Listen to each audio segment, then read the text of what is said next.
안녕하십니까, 박정호입니다. 자, 오늘 이 시간에는 미국과 중국과 그리고 일본이 지금 2021년 어떤 관계에 놓여져 있는지 하나하나 좀 설명드리려고 합니다.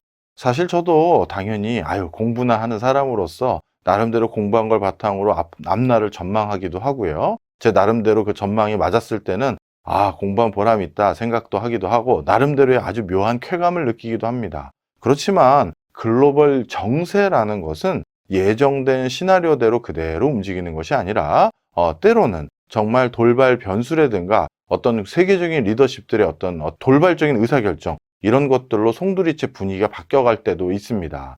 제 소견에는요, 2021년에도 적지 않은 그런 일들이 일어날 것 같습니다. 그 과정에서 이러한 변화에 가장 직접적인 영향을 받는 국가를 세 군데를 꼽자면 당연히 중국과 미국과 일본이 되고요. 그리고 이들 세 국가가 어떠한 상황에 놓여져 있는지를 잘 알아야지만 그 속에서 우리 한국의 전략적인 선택을 할 수가 있겠죠. 자, 그래서 오늘 이 시간에는요, 2021년 중국, 그 다음에 미국, 일본에 인접한 나라들이 어떤 상황인지를 설명드려 보려고 합니다. 먼저 중국 경제입니다. 정말 양회 결과는 저에게도 충격이었습니다. 사실 양회라는 것은 우리말로 쉽게 말씀드리면 국회가 열렸구나, 이렇게 생각하시면 됩니다. 그런데 중국의 양회라는 것은 물론 전 세계 G2 국가인 중국의 국회가 열렸다는 것도 큰 의미이지만, 특히 중국이란 나라는 국가 주도의 경제 정책을 추구하는 대표적인 국가로서 국가가 어떠한 기저 속에서 국가 경영을 하는지, 그리고 어떠한 경영 전략을 수립하는지는 전 세계 경제에 가장 지대한 영향을 미치는 순간입니다. 따라서 전 세계는 중국의 양회에 촉각을 곤두세울 수밖에 없는데요. 자, 그런데 양회가 열리기 전에 글로벌 리서치 펌들이라든가 세계적인 국제기구들은 저마다 어떤 생각을 갖냐 하면, 양회가 열리기 전에 양회의 결과를 우리가 미리 예측해서 세계적인 싱크탱크로 인정받자, 이런 욕심들 당연히 있지 않겠습니까? 예, 맞습니다.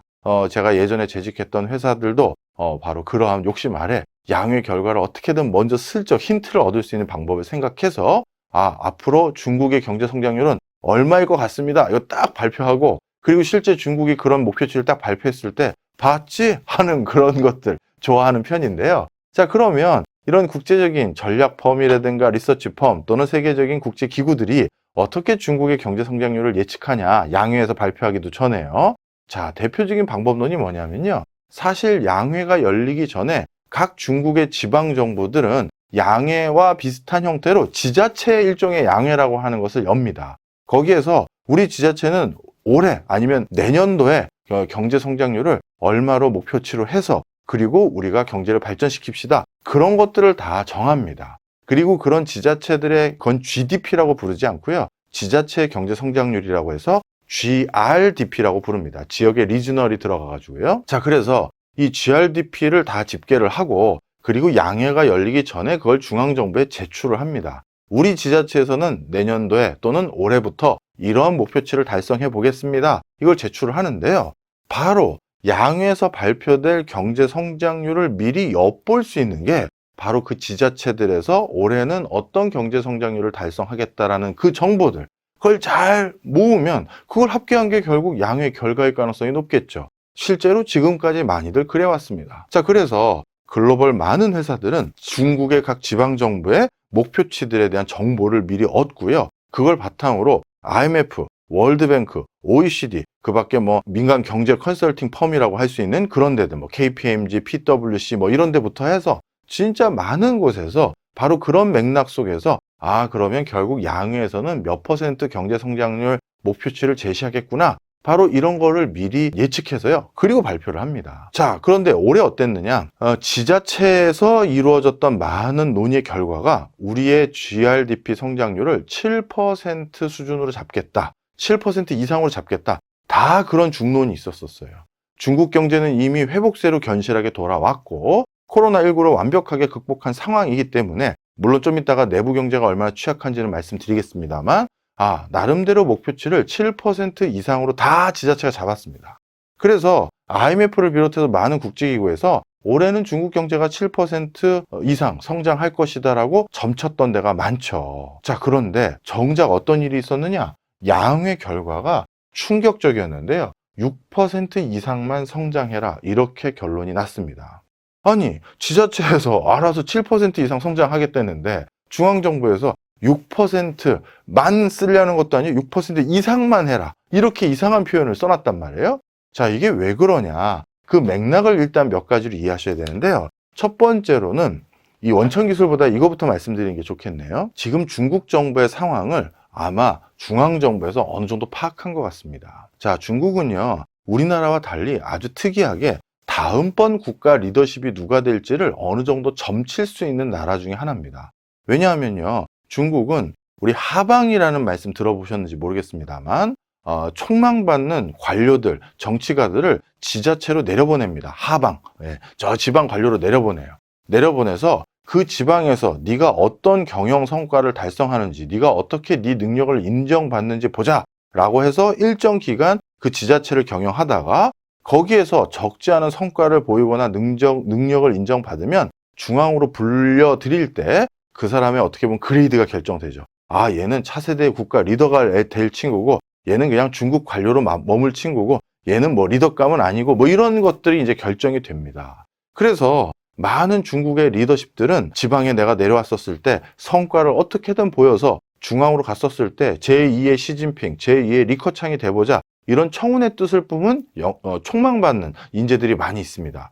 자, 그런데 그런 친구들은 당연히 자신의 견실한 능력을 인정받아야 되니까 어떻게 될 가능성이 많습니까? 자기가 맡은 지자체의 경제 성장률을 최대한 더 많이 달성하려고 하고, 그리고 자기가 맡은 지자체에서 무엇인가 조금이라도 성과를 더 내려고 하고, 기술을 개발을 했다든가 그 지자체를 기반으로 해서 어떤 세계적인 기업이 육성됐다든가 뭐 이런 것들에 대한 가시적인 성과를 보이고 싶은 욕심이 많겠죠.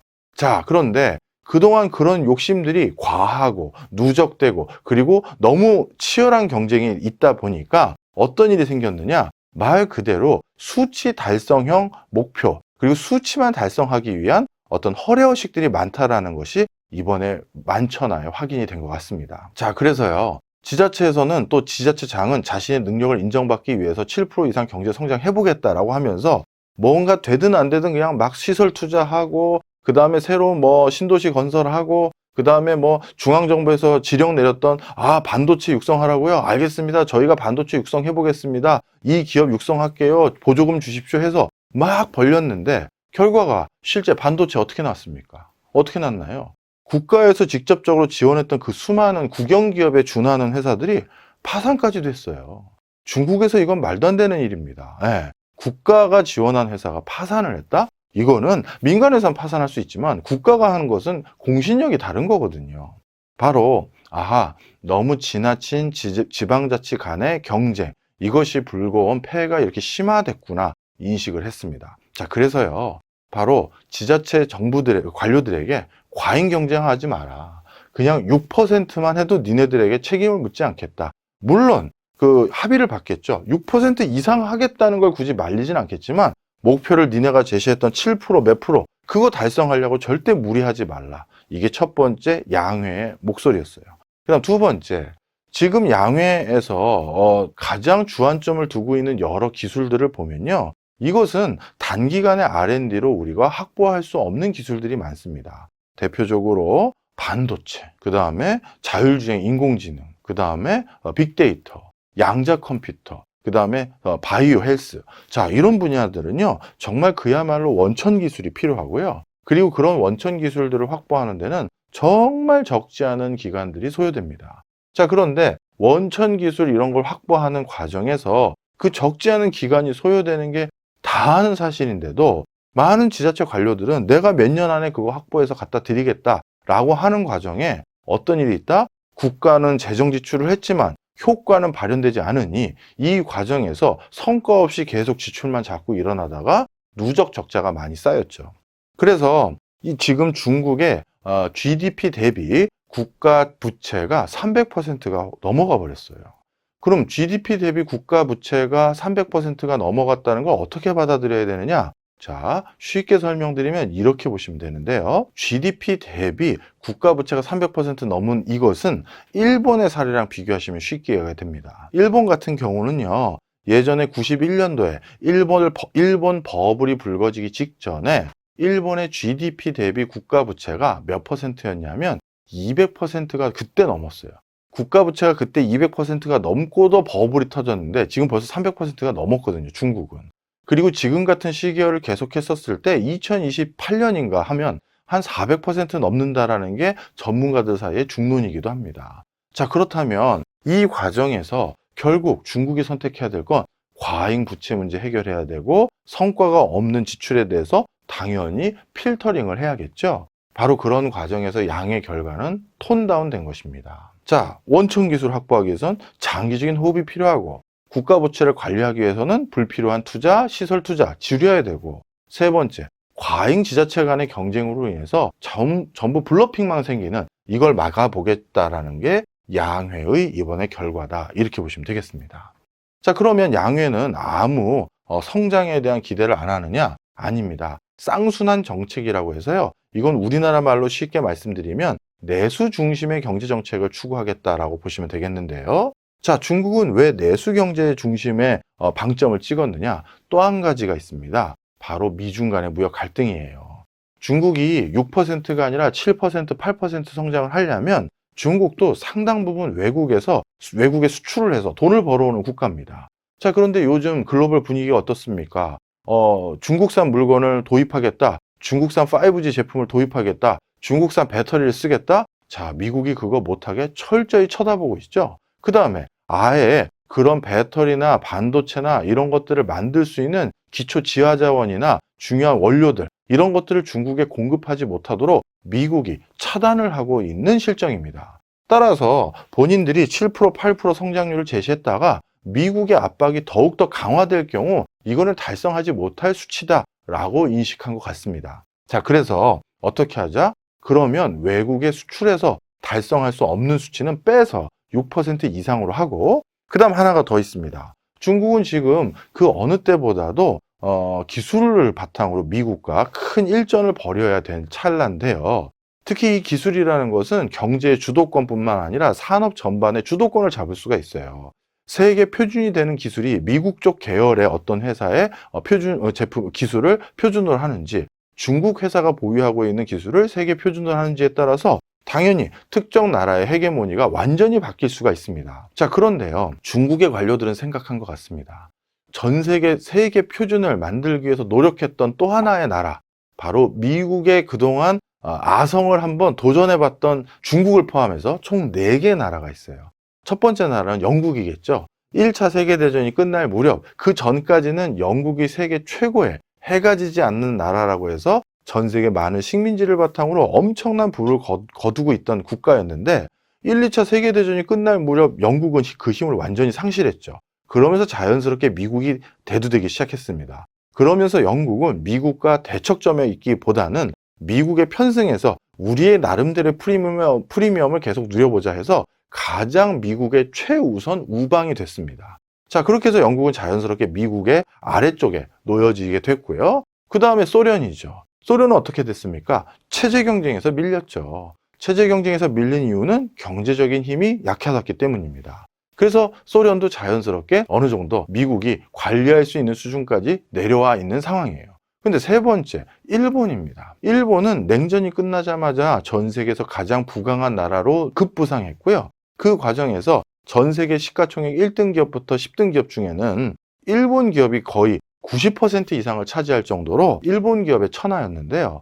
바로 그때 일본의 전성기를 눌러내리기 위해서 미국이 선택했던 게 바로 기술전쟁입니다. 일본이 뭔가 개발한 건 절대적으로 외면하고 인정해주지 않았어요. 자, 볼까요? 일본은 이미 세계 최고의 기술력을 보유하고 있고 세계에서 가장 부유한 회사들이 즐비했습니다. 파나소닉, 내셔널, 샤프, 그 밖에 소니, 뭐 이런 수많은 회사들이 있었었는데, 자동차도 도요타, 혼다, 스즈키부터 해서 엄청나게, 미쓰비시 엄청나게 많은 회사들이 있었는데, 이 회사들이 이미 세계 시장을 어느 정도 꽉 잡고 있는데, 자, 그런데 회사라는 것은 그 다음에 또 뛸 목표가 있고, 그래서 또 뭔가 새로운 시장을 확보해야 회사는 계속 성장하고 발달하는 거거든요. 자, 그런데 이렇게 이미 기존 제품으로 시장을 꽉 잡아놓은 일본 회사들 입장에선 그 다음 해야 될 게 뭐겠습니까?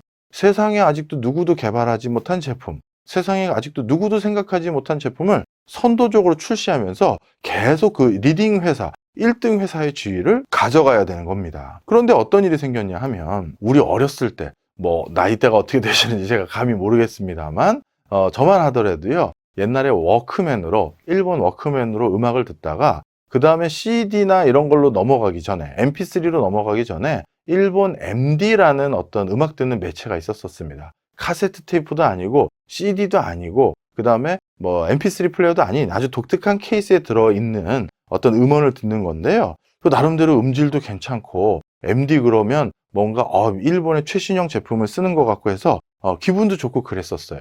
자, 그런데 그렇게 일본은 자신들이 새로 개발한 그 기술을 또 한 번 세계에서 팔기 위해서 이제 카세트 테이프로 듣지 마시고 MD로 들으세요 하면서 쭉 팔려고 했는데 어떻게 됐습니까? 미국을 중심으로 한 서방 국가에서 그걸 받아들이지 않았어요. 우리는 그거 안 써. 이렇게 되는 거죠. 그리고 오히려 한국에서 가장 빨리 붐업을 시켰던 MP3 플레이어는 우리 MS가 빌 게이츠가 목에 걸고 나오면서 아이리버 이거 너무 좋더라 뭐 이러면서 홍보를 할 정도로 한국 거는 써줬어요. 오히려 한국은 위협의 대상이라고 생각하지 않았던 거죠. 자, 이게 MD만 그렇습니까? 그렇지 않습니다. CD 플레이어, 그 다음 DVD 플레이어, 그 다음에 뭐였어요? 블루레이라고 또 있었어요. 자, 그런데 그 블루레이 전 세계적으로 호응 없이 또 싹 뒤로 물러놓게 한 거죠. 이처럼 세계 기술 표준을 일본이 가져가려고 할 때마다 그걸 철저히 배제하면서 기술의 주도권이라든가 산업의 표준을 다른 형태로 돌렸었습니다. 일본은 당연히 세계 최초로 그런 기술을 개발하는 데 투여됐던 많은 비용들을 당연히 성과로 이어지지 못하게 됐던 것이고요. 자, 그런데 중국은 그 사실을 누구보다 잘 알고 있습니다. 일본이 어떻게 됐는지요. 자, 그렇다면 우리는 우리가 개발한 5G를 미국 주도한 서방 세계의 5G와 달리 이걸 기술 표준으로 한다든가 아니면 전 세계 스마트 시티의 기술 표준을 미국 쪽이 아니라 우리 쪽으로 하도록 만든다든가 디지털 헬스케어의 표준을 우리 쪽으로 만들기 위한 방법이 뭘까 고민을 했는데 그 과정에서 선택했던 건 역시 바게닝 파워예요. 미국이 저렇게 큰 소리를 낼 수 있는 건 전 세계 단일 소비 시장으로 가장 큰 소비 시장을 가지고 있기 때문에 미국 정부의 입맛에 맞는 형태로 제품을 만들어가고 거기에다가 공급해야 될 유인이 충분한 것이죠. 그렇다면 우리 중국도 이렇게 미국처럼 내수 경제 규모를 키워야지만 세계적인 기술 표준을 우리 거로 할 수 있는 그나마 커다란 근거와 미천이 생기겠구나 판단한 겁니다. 그래서 쌍순환 정책을 통해서 내수 시장을 급속히 키우기로 결정을 한 것이고요. 이 내수 시장을 키우기 위해서는 당연히 첫 번째로 새로운 활력을 불어넣어야 되고 그러려니까 신도시 많이 육성을 해야 되고 신도시 개발하는 과정에서 당연히 일자리가 생길 것이고 새로운 부유층, 새로운 중산층이 생깁니다. 그렇게 해서 내수 경제를 육성하려고 하는 것이고요. 그리고 이 신도시 개발을 전부 다 스마트 시티 형태로 해서 그 도시 안에는 5G도 중국제, 그 다음에 디지털 헬스케어 원격 의료도 중국제, 그 다음에 자율주행 자동차나 전기 자동차의 표준도 중국제. 바로 이 신도시라는 새로운 공간을 다시 시장으로 국내 기업들에게 제공해서 거기서 신기술을 다양하게 테스트해보고 적용해보고 거기에서 팔기 위해 생산하도록 유도하려는 것이 중국의 의도입니다. 이렇게 하다 보면 당연히 중국 기업들 말고 해외 많은 기업들도 요즘 중국이 신도시를 건설하는데 거기가 다 전기 자동차래. 그럼 그 전기 자동차에 우리 자동차도 팔아보자. 우리 배터리도 팔아보자. 이런 해외 기업들이 많겠죠. 자, 그런데 그런 해외 기업들이 중국의 물건을 팔려면 어떻게 해야 된다고요? 중국 표준에 맞춰야죠. 배터리도 중국 표준, 반도체도 중국 표준, 5G도 중국 표준. 그렇게 하게 만들므로써 기술 표준을 중국 걸로 많은 기업들이 사용하도록 유도하려는 것이 이번에 중국 양회의 결과들이다. 이렇게 보시면 됩니다. 그래서 벌써 지난주에 발표가 하나 났죠. 세계 최대의 자동차 회사인 폭스바겐. 그 폭스바겐이 미래 자동차라고 하는 전기 자동차의 배터리를 우리 한국이 가지고 있는 파우치형이라든가 일본이 밀고 있는 원형 배터리가 아니라 중국이 밀고 있는 각형 배터리를 표준으로 하겠다라고 이미 선언 아닌 선언을 한 상태입니다. 바로 이게 중국이 원하는 기저인 것이죠. 자, 그 다음에 다시 돌아와서 그럼 이 쌍순환 정책을 통해서 신규 육성하려는 기술이 뭐냐? 바로 그 중에서 가장 중요시 여기는 기술이 바로 디지털 헬스케어입니다. 글로벌 전문가들이 중국을 표현하는 언어 중에서, 표현하는 방식 중에서 이런 표현을 자주 씁니다. 중국이란 나라는 부자가 되기도 전에 늙어버렸구나. 이런 표현을 많이 씁니다. 자, 그 이유는 뭐냐 하면요. 자, 우리나라도 일본처럼 고도 성장하는 과정에서 저출산 고령화가 됐고 자살률이 높고 빈부격차가 심하고 이런 것들을 경험했어요. 그런데 일본이 이런 부작용을 경험하는 데는 상당히 부자로서의 프리미엄을 20년 이상 누리다가 그 다음에 이런 부작용에 직면했는데 우리나라는 일본보다 더 빨리 성장함으로써 어떻게 됐다? 우리나라가 부자라는 프리미엄을 지금 아마 그 순간에 들어갈 것 같은데요. 한 10년 남짓 좀 누리다가 10년 정도 누리다가 우리도 더 큰 사회적 부작용들이 지금 예견되어 있죠. 인구 구조 문제라든가 빈부격차 문제라든가 이런 것들이 점점 심해질 거예요. 자, 그런데 중국은 우리보다 더 빨리 고도 성장을 했죠. 그러다 보니까 부작용도 더 빨리 온 거예요. 중국의 1인당 GDP는 10,000불이 안 됩니다. 9,000불 왔다 갔다 하는데요. 자, 아직 부자가 아니에요. 그런데 중국은 벌써 초고령 사회에 진입하기 직전입니다. 저출산에 이미 진입했고요. 양극화 심하고요. 지방 소멸이라고 할 수 있는 지역들도 나타나기 시작했어요. 바로 중국이 이런 고질적인 문제가 벌써 직면하다 보니까 그 과정에서 당연히 우리처럼 벌써 중국도 뭘 신경 써야 된다? 국민들이 늙어가니까 나이 드신 국민들을 위한 실버 산업 또는 헬스케어 산업이 중요한 화두가 됐습니다. 바로 이 헬스케어와 실버 산업을 이번 양회를 통해서 가장 선도적으로 육성할 사업으로 꼽은 이유가 내수 상황이 지금 그쪽으로 진화 발전되는 것도 있고 또 한 가지는 뭐다? 또 한 가지는 전 세계가 지금 OECD 국가들은 초고령 사회를 앞두고 있잖아요. 이미 진행된 국가도 있고. 그러니 중국에서 개발한 걸 또 해외에 수출할 수도 있겠다 이 생각을 한 거죠. 특히 헬스케어와 그 다음에 바이오 의료 분야를 선도적으로 육성하려고 하는 이유는요. 바로 바이오 의료 분야의 산업 구조가 어떻습니까? 대표적인 B2C 산업이고 대표적인 B2C 산업일 뿐만 아니라 대표적으로 어떤 산업이다? 바로 내수 기업이 더 정확하게 말하면 내수 제약회사나 아니면 병원이 바로 내국인들에게 의료 서비스를 제공하는 그런 구조죠. 철저히 뭐다? 외부인을 막고 내부에서 경제를 돌릴 수 있는 대표적인 산업군이 바로 의료 부분입니다. 자, 그러다 보니까 이거 미국과의 견제와 상관없이 어차피 내수의 수요도 많고 바이오와 관련된 의료 관련된 다양한 신기술을 육성하고 그렇게 해서 우리가 기술이 잡히고 나면 그걸 해외에 수출할 수도 있고 반대로 중국의 그런 상품과 서비스를 제공하고 싶은 사람들도 중국 제품과 중국 서비스와 프로토콜을 맞출 수밖에 없구나. 그렇다면 이쪽 분야의 세계 표준은 우리가 가져갈 수 있겠구나. 이런 맥락 속에 있다라고 해도 과언이 아닙니다. 자, 그 다음에 세 번째는요. 대안적 질서를 모색하고 있다는 겁니다. 제가 자주 쓰는 표현 중에 하나입니다. 국제기구에서는요. 아무리 잘 사는 국가든 아무리 못 사는 국가든 간에 1국이 한 표를 행사합니다. 한 표를 행사해요. 유엔에서 예를 들어서 미국과 중국이 어떤 안건을 가지고 보팅 싸움에 들어갔어요. 누가 이기는지 한번 겨뤄보자. 자, 그랬을 때 통상적으로 지금은 미국이 이기죠. 왜? 전통적인 미국의 우방 국가와 미국을 좋아하진 않지만 미국의 영향력을 두려워하는 많은 국가들, 대표적으로 어디다? 중남미 국가 같은 경우는 베네수엘라라든가 볼리비아라든가 몇 개 나라를 빼고는 미국이 유엔에서 찬성표 던지면 같이 찬성표 던지고 미국이 반대표 던지면 같이 반대표 던집니다. 거기만 그런가요? 아니죠. 캐나다, 호주, 뉴질랜드, 영국 이런 많은 영어권 국가들을 대부분 바로 이렇게 미국과의 동조화 현상이 심합니다. 자, 그러면 이렇게 미국은 같이 표를 행사할 수 있는 많은 우방이 있는데 중국도 당연히 그런 우방을 확보하지 않으면 국제기구에서 표 대결에서 밀리겠죠.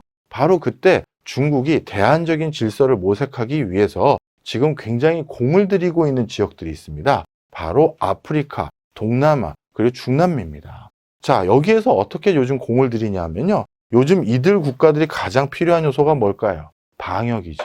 백신입니다. 실제 말레이시아나 인도네시아 신문을 보면요. 중국의 시노팩에 대한 얘기가 굉장히 자주 나옵니다. 지금 작금의 상황이 어떻습니까? 서구 열강이라고 불리우는 국가들, 또 선진국이라고 불리우는 국가들, 이들 국가들은 벌써 자국 경제, 자국의 복원을 위해서 백신을 먼저 사기 경쟁을 하죠. 그러다 보니까 돈 많고 국제사회에서 어떤 영향력 있는 국가들은 벌써 국민들에게 전부 백신을 맞출 수 있을 만큼 백신을 다 확보하고 사놨는데 일부 국가는 혹시 확보해 놓은 백신에도 문제가 생길까봐 전 국민을 접종하고도 남을 만큼의 백신을 더 사놓은 데도 많아요. 자, 그런데 중남미 국가들, 그 다음에 동남아시아 국가들, 아프리카 저개발 국가들의 상황은 어떻습니까?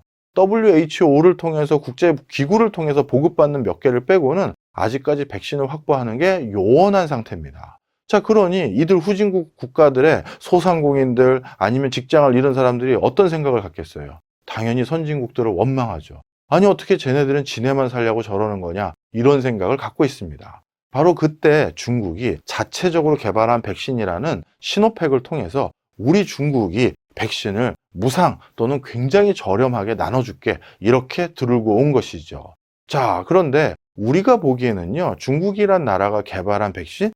그건 아직 못 믿겠는데 이건 우리나라의 시각이에요. IMF에서 선진국으로 분류하고 있는 38개 국가에 포함되어 있는 우리나라의 시각이고요.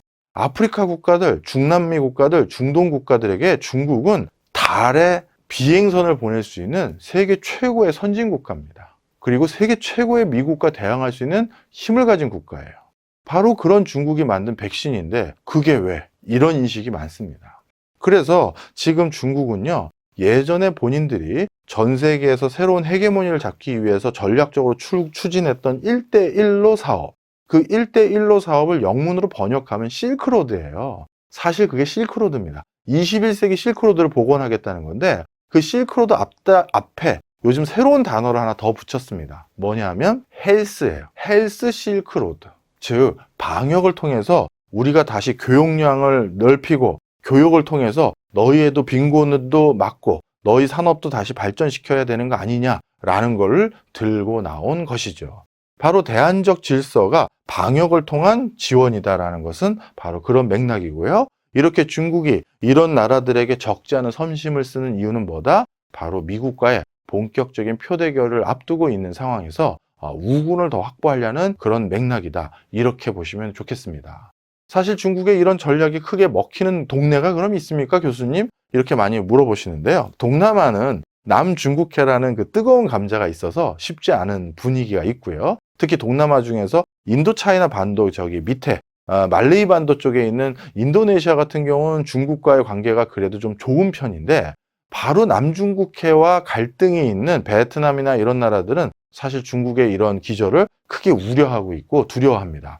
우리랑 똑같아요. 바로 위에 있는 나라가 전 세계에서 제일 강성한 나라가 된다? 이거는 굉장히 많은 그냥 위협이죠. 암묵적인, 왠지 불안한 그런 거예요. 사실 그래서 동남아 많은 국가들이 중국이 세계 최강이 되는 것을 굉장히 걱정하고 있습니다. 차라리 저 바다 멀리 미국이 그 세계 최강의 나라를 유지한다? 그건 상대적으로 덜 위협으로 느끼는 것이죠. 자, 그래서 동남아는 일부 중국과 국경을 접하지 않은 좀 더 먼 지역의 국가들은 상대적으로 효과가 조금 있지만 가까울수록 효과가 멀다. 이렇게 보시면 되겠고요. 중남미 국가는 요즘 미국에 대한 원망이 굉장히 많습니다. 그런 과정에서 중국의 구호나 중국의 원조를 그 어느 때보다도 절실히 요구하고 있지만 중국도 내부 사정이 그렇게 아까 녹록하지 않다고 말씀드렸죠. 그러다 보니까 중남미의 생각만큼 충족한 수준으로 지원을 못하고 있고요. 단 중동 국가는 지금 미국의 바이든 정권이 앞으로는 신재생 에너지를 하겠다라고 아주 적극적으로 드라이브를 걸면서 야, 이제 고유가의 시대는 끝났구나 이런 생각을 많이 갖고 있습니다. 자, 그러면 고유가의 시대가 끝나고 있는 상황에서 본인들이 그러면 더 이상 뭘로 돈을 벌 것이냐 이런 고민들이 있겠죠. 바로 뭘로 돈을 벌 것이냐라는 이 고민 속에서 드디어 그 석유가 그 경제적 가치가 많이 떨어지니까 미국도 중동 지역의 질서를 좌지우지하기 위해서 그렇게 많은 돈과 에너지를 쓸 필요가 없는 거죠. 그래서 트럼프 때부터 중동에 대한 지정학적인 가치가 옛날에는 석유 가격을 유지하고 석유라는 헤게모니를 통해서 전 세계에 영향력을 미치기 위해서 미국이 사우디를 비롯해서 아랍에미레이트나 쿠웨이트 이런 많은 석유의 최대 산지들과 우호적인 관계를 갖고 있었었는데 자, 앞으로는 점점 더 그런 우호적인 관계를 유지할 필요가 없어지는 거죠. 바로 그 사실을 그 누구보다도 중동 국가 스스로가 인지하고 있습니다. 자, 그런 과정에서요. 중동의 이 많은 국가들은 결국 어딜 선택한다? 이거 아무리 봐도 미국으로부터 도움받기는 쉽지 않다. 중국과 손을 잡자라는 기저가 적지 않게 높아지고 있습니다. 그리고 중국도 여기에 부합해서 백신이라든가 이런 걸 적극적으로 보급하면서 설린 우호적인 관계를 돈독하게 구축해 가고 있는 상황입니다. 이게 지금의 중국의 상황이다. 이렇게 말씀드릴 수 있어요. 자, 중국이 물론 수치상으로는 정말 가파르게 다시 정상 경로로 이미 2020년 3, 4분기부터 돌아온 상태입니다. 여기도 중국의 경기 관련한 보조 지표인데요. 은행의 신규 대출이 있고요. 철도 물동량, 전기 소비량이 있는데 중국 같은 제조 중심의 국가들은요. 당연히 철도, 전력과 같이 제조를 지금 얼마나 잘하고 있는지 못하고 있는지를 이렇게 제조를 통해서 중국 경제를 가름할 수가 있어요. 회복됐네? 안 됐네? 자, 그런데 전력 소비량과 철도 물동량, 제조하고 있는 현장의 바로미터가 되는 이 두 개를 보십시오. 예전에 2015, 16, 17, 18에 비해서 결코 낮은 수치가 아니에요. 그리고 여기도 가파르게 원위치로 지금 돌아온 상태고요.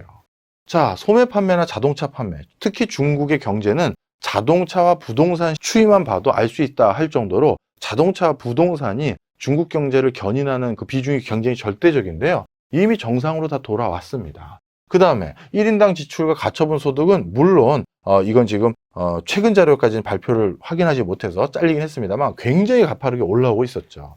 자, 그래서 무슨 얘기다? 중국에 적어도 수치상의 경제는 정상이 된 상태예요. 하지만 중국은 미국과의 일전을 준비하고 또 내부적으로 많은 부채 이런 것들에 대한 어떤 건전성 이런 것들을 확보하기 위해서 지금은 숨을 한 템포 죽이고 있는 순간이다. 이렇게 말씀드릴 수 있을 것 같습니다. 자, 오늘 중국 해드렸고요. 저는 다음 시간에 일본과 미국을 들고 또 한번 찾아뵙도록 하겠습니다. 자, 오늘 중국 여기서 마치겠습니다. 감사합니다.